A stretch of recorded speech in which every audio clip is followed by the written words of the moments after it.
Hello students, जैसा कि हमने पिछले लेक्चर में सेक्शन 9.2 और उसकी एक्सरसाइज की थी, आज हम करेंगे सेक्शन 9.3 जो कि है इनवर्स फंक्शंस। ठीक है, तो पहले में हमने सिर्फ फंक्शन रिलेशन सीखे थे, दूसरे में हमने कंपोजिट फंक्शन देखा, अब हम इनवर्स फंक्शन देखिए। उससे पहले हमें एक चीज़ पता होनी चाहिए जो कि बुक में भी गिवन है कि वन फंक्शन। ठीक है, तो वन फंक्शन कौन सा होता है? तो हम कहते हैं, अगर डायग्राम के लिहाज से देखें, ये हमारे पास एक 1 2 3 यहाँ ए बी सी है, यहाँ एक्स है, ये वाई है। तो हम कहते हैं एफ इस फंक्शन है एक्स से लेकर वाई तक। अगर ये यहाँ में पो रहा है, ये यहाँ में पो रहा है, ये यहाँ है, यानी इसका मतलब क्या है, हर एक इनपुट का एक ही आउटपुट है, तो ये फंक्शन वन कहलाएगा। तो वन की डेफिनेशन क्या बनी? हर इनपुट पे every input has unique output. Unique का मतलब क्या है कि अगर दो पे एक आ रहा है तो ये यूनिक नहीं है, तो हर इनपुट अलग है तो आउटपुट भी अलग होने चाहिए। तो इसकी मीनिंग हमारे पास ये है। अब हम डिफ़ाइन करते हैं, अगर हम कहते हैं इफ़ एफ इज़ वन, तो दो चीज़ें हमारे पास होगी। कौन सी होंगी? एक तो एफ हैज़ इनवर्स, और दूसरी बात कि B is image of F, image of A under किसी कोई कौन सा फंक्शन हमारा एफ। इसका आई लिखते कैसे हैं? F of A is equal to B, क्योंकि ए की इमेज हमारे पास बी है, B is the image of A, तो F of A is equal to B. जैसे कि हमने पिछले सेक्शन में हम क्वेश्चन का हल कर रहे थे, वहाँ पे मैंने यही बताया कि अगर इमेज लिखा हुआ तो उसका मतलब यही है कि कोई इमेज है तो वो इक्वल में आएगी, जिसकी इमेज है वो इनपुट की जगह पे आएगा। सिंपली तो हम ये कहेंगे, अगर हमारे पास है एफ, अगर हम एक फंक्शन कंसीडर कर रहे हैं एफ, तो एफ हमारा फंक्शन किस किस्म का है? F of A is equal to B आ रहा है, देन हम कहेंगे F inverse of B is equal to A आएगा। इसकी मीनिंग क्या है? अगर ए पे इनपुट बी आ रहा है तो बी पे फिर इन्वर्स अप्लाई करेंगे, वापस ए आएगा, क्योंकि रिवर्स प्रोसेस हम कर रहे हैं। तो F of one is equal to अगर टू है तो हम एफ इनवर्स में अगेन टू पुट करेंगे तो ये वन आएगा। तो ये हमें किस चीज़ में हेल्प करेगा? ये हमें इन्वर्स का ग्राफ बनाने में हेल्प करेगा। तो जो पहले हमारे पास इनपुट ये था, आउटपुट ये है, अब इन्वर्स की वजह से आउटपुट हमारा इनपुट बन गया है और इनपुट हमारा आउटपुट बन गया है। तो इन्वर्स की डेफिनेशन भी यही होती है कि हम एफ हमारा फंक्शन होता है एक्स से लेके वाई तक, तो एफ इनवर्स हम डिफ़ाइन करते हैं वाई से लेके एक्स तक। ठीक है, हाँ, कंडीशन ये होगी कि एफ हमारा पहले वन होगा, और इसके अलावा आंटो की डेफिनेशन होती है, जो लिखा था ना B is image of A, तो वो असल में आंटो की डेफिनेशन है, मगर हम उस पर नहीं जा रहे क्योंकि बुक में सिर्फ 1 to 1 लिखा है और उसकी डेफिनेशन इन वर्ड्स में लिखी हुई है, तो हमने वैसे ही देखा। तो सर जो हमने अभी कहा कि एफ हमारा वन होगा तो उसका इन्वर्स भी होगा, और उसका दूसरी बात हम कह रहे थे B is image of A under F, तो ये पेज नंबर हमारे 212 पे लिखा हुआ है। तो अब हम कर रहे हैं ग्राफ ऑफ इनवर्स फंक्शन। तो हम ग्राफ ऐसे बनाएंगे, अगर हम पहले एफ़ का बनाते हैं ग्राफ। अगर एफ़ हमारे पास ये है, for example F of one is equal to 2 है, F of 2 is equal to 4 है, F of 3 is equal to 7 है फॉर एग्जांपल। तो इसका मतलब क्या है? 1 पे हमारे पास 1 2 आ रहा है, 2 पे 4 आ रहा है, ठीक है, 3 नहीं हम पुट करें, कोई माइनस का करते हैं तो -1 पे 0 है, तो इसका ग्राफ फॉर एग्जांपल इस किस्म का है। तो ये पॉइंट हमारे पास 1, 2 है, ये 2, 4 है, सिमिलरली ये 0, 1 है। तो अगर हम इन्वर्स का बनाना चाह रहे हैं ग्राफ, तो वो क्या होगा? डोमेन रेंज बन जाएगी, रेंज डोमेन बन जाएगी, इनपुट और आउटपुट रिप्लेस हो जाएंगे। तो अब हमारा 1 पे अगर 2 था तो ये 1 2 पे अब 1 आंसर हमें देगा, ठीक है। तो फिर 2 पे 4 था, 4 पे 2 देगा, तो 1 2 3 4 1 एंड 2, तो 4, 2 अगेन ये होगा। फिर 0 पे 1 था, अब हम 1 पुट करेंगे तो 0 मिलेगा, तो हमारे पास ग्राफ जो बनेगा वो ये बनेगा। एक ये ग्राफ था, एक हमारे पास पहले जो था वो ये वाला था, ठीक है। तो इसमें का मतलब क्या है कि ये वाला ग्राफ एफ़ का था और ये हमारा ग्राफ एफ़ इनवर्स का बन गया है। तो वैल्यूज़ हमें सिर्फ रिप्लेस करके अगेन पॉइंट्स प्लॉट करनी है, तो ये हमारा ग्राफ ऐसे ही बनेगा इनवर्स का। हाँ, ये उस केस में है जब हमारे पास ये लीनियर है, तो ये तो ग्राफ हमने ऐसे ही बना दिया कि यानी अपनी वैल्यूज़ देखें। अगर बुक से देखें तो बुक में आपके पास एग्जांपल भी गिवन है। तो अगर ग्राफ ये है हमारे पास, फॉर एग्जांपल ये पॉइंट्स आ रही हैं, यानी ये 2,3 है, ये 3,7 है। तो सिंपल हमारे पास अब इन्वर्स का फिर ग्राफ क्या होगा, 1 2 3 4 5, ठीक है। तो क्योंकि ये 3 पे पहले 7 था, अब हमारे पास क्या है, 2 पे 3 था, तो अब ये 3 पे 2 आ जाएगा। फिर 3 पे 7 था, अब 7 पे 3 आएगा, यानी यहाँ पे कहीं। तो इसका ग्राफ हमारे पास ये होगा। तो इसकी एक डेफिनेशन भी कहते हैं हम, जिसको ये हमेशा जो हो ना, इन्वर्स फंक्शन हमेशा इस लाइन के अलॉन्ग आपस में सिमेट्रिक होते हैं, यानी जैसे जो वैल्यूज़ यहाँ पे आ रही हैं वही वैल्यूज़ इस साइड पे आएगी। यानी बीच में अगर हम एक लाइन बना दें y=x की, उसके अलॉन्ग ये सिमेट्रिक होंगे, लेकिन सेम है, सिर्फ शिफ्टेड है। तो ये भी हम देखते हैं ग्राफिकली इसमें, मगर हमेशा लीनियर के केस में ये है, क्वाड्रेटिक के केस में थोड़ा हम डिफरेंट लिखेंगे इसको। तो फिलहाल हम ग्राफ को कर रहे थे इन्वर्स, मगर ये लीनियर का केस था। तो क्वाड्रेटिक के लिए भी हम कर सकते हैं। इसके अलावा हमारे पास है इन्वर्स ऑफ कंपोजिट फंक्शन, ये थोड़ा इम्पोर्टेंट है और ये प्रॉपर्टी भी काम की है। तो सिंपल सी बात है, हमारे पास अगर हमें f(x) दिया गया है, फॉर एग्जांपल f(x) = 2x + 3, तो हम इन्वर्स से फाइन कैसे करते हैं। तो फाइन करने का तरीका क्या है, हम कहते हैं लेट y = 2x + 3 है। अब सॉल्व करें x के लिए, यानी हम कहेंगे सॉल्व फॉर x, तो ये हो जाएगा x = या पहले 2x लिखें तो y - 3, तो x निकल आ जाएगा y - 3/2। अब हम कहते हैं रिप्लेस x विथ y या y विथ x, तो ये हो जाएगा y = x - 3 / 2, जिसको हम कहते हैं ये हमारा f इन्वर्स आ गया। f इन्वर्स आप x कहें या सिंपली f कहें, इसको हमें डायरेक्टली f लिख रहे हैं तो इसको f इन्वर्स कहेंगे। मतलब ये सिंपल नोटेशन है, वैसे ना f इन्वर्स ऑफ x ही होगा, ठीक है। तो इन्वर्स हम ऐसे निकालते हैं। तो कंपोजिट फंक्शन भी लाजमन देखें ऐसा आएगा या इससे थोड़ा डिफरेंट आएगा, हम उसका इन्वर्स भी ऐसे ही निकालेंगे। अब हमने लिख रहे थे कि इन्वर्स ऑफ कंपोजिट, ठीक है। कंपोजिट फंक्शन का इन्वर्स का मतलब क्या है कि एफ जी हो उसका इन्वर्स या फिर जी एफ हो उसका इन्वर्स। अगर हमारे पास f(x) 2x + 1 है, g(x) हमारे पास अगर 3x + 4 है, ठीक है। तो f इन्वर्स हम कैसे निकालेंगे, g इन्वर्स कैसे, वो अलग बात है। अगर हमें एफ जी का इन्वर्स चाहिए तो हमें पहले एफ जी चाहिए होगा। तो एफ जी कैसे आएगा, f(g(x), जिसको हम एफ जी कहते हैं।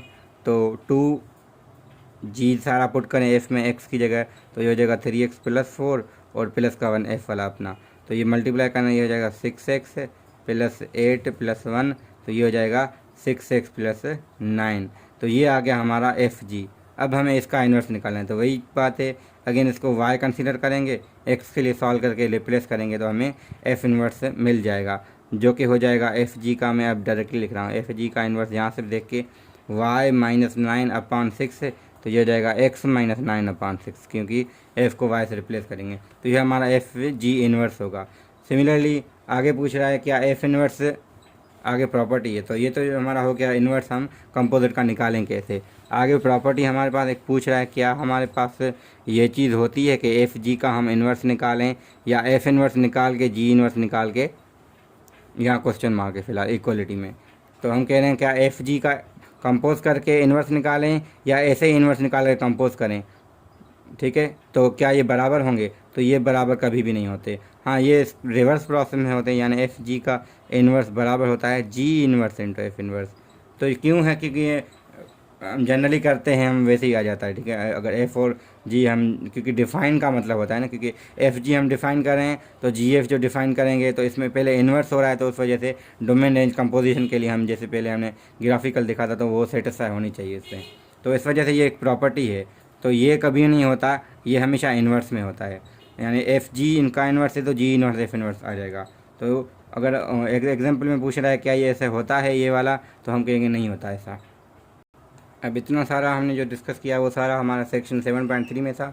अब हम एक्सरसाइज 7.3 कर रहे हैं, तो क्योंकि उसमें भी बहुत सारे ऐसे क्वेश्चंस हैं जो हमें अटेम्प्ट करने हैं, यानी एक कुछ, अब इसमें टोटल क्वेश्चन 24 हैं, तो 24 तो हम सारे नहीं कर सकते, मगर ये कर सकते हैं कि हम अगर पहला क्वेश्चन देखें वो ग्राफिकली पूछ रहा है कि इन्वर्स इसका बताएं। तो अगर हमारे पास क्वेश्चन नंबर हम 1 के पार्ट ए में ले जा रहे हैं तो वो हमारे पास एक 0,2 है, दूसरा 2,6 है, ये पॉइंट है। तो ये एक ग्राफ बना हुआ है।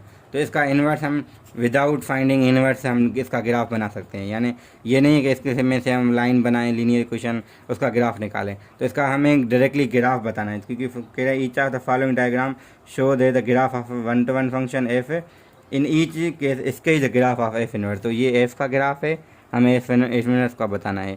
क्योंकि ये 0 पे 2 दे रहा है तो यहाँ पे 1,2, तो 0 पे 2 है तो 2 पे 0 आ जाएगा, फिर अगेन 2 पे 6 है तो 3, 4, 5, 6 पे 1 और 2 आ जाएगा। सॉरी, यहाँ पे हमने 2 रखा है तो इस साथ में यहीं पे रखना पड़ेगा। ठीक है, तो ये हम इनको मिला दें तो ये इसका इन्वर्स हो जाएगा।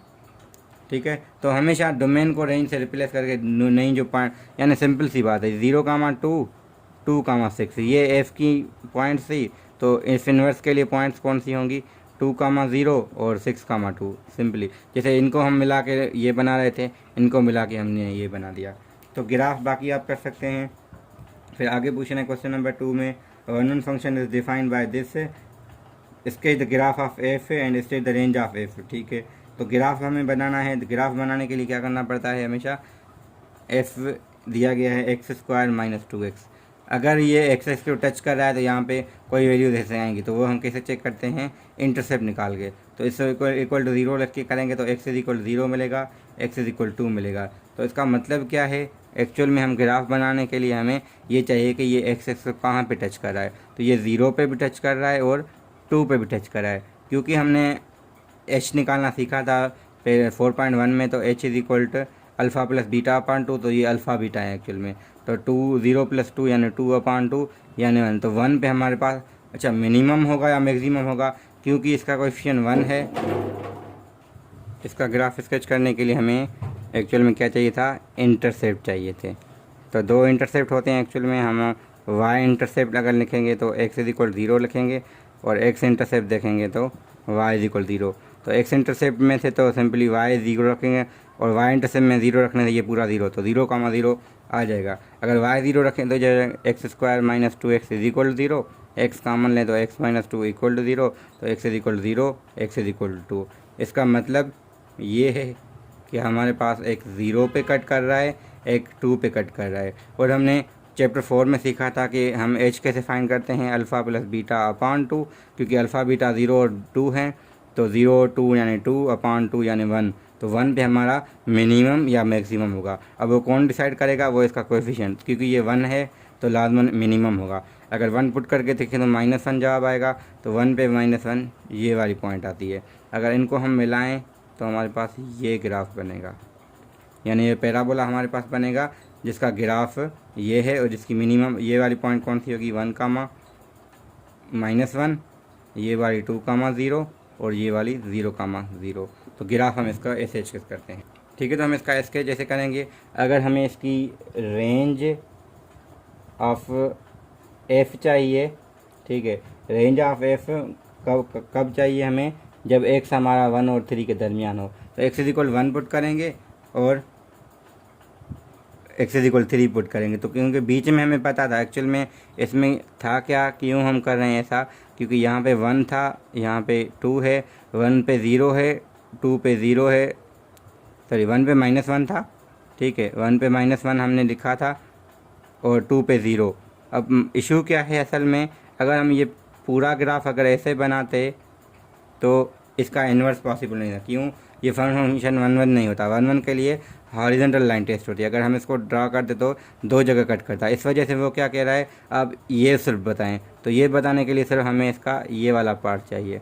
अब हम इसका इन्वर्स निकाल सकते हैं। क्यों, क्योंकि डोमेन इसकी 1 से लेकर 3 तक है। इसके लिए हमें इसकी रेंज बतानी। तो रेंज क्या होगी, इसकी रेंज हम ये बता सकते हैं, क्योंकि 1 पे -1 है और कम से कम वैल्यू वही है मिनिमम, और ज़्यादा से ज़्यादा क्या होगी 3 पुट करने से, 3 का स्क्वायर -2 × 3 6, तो 3 आ रहा है।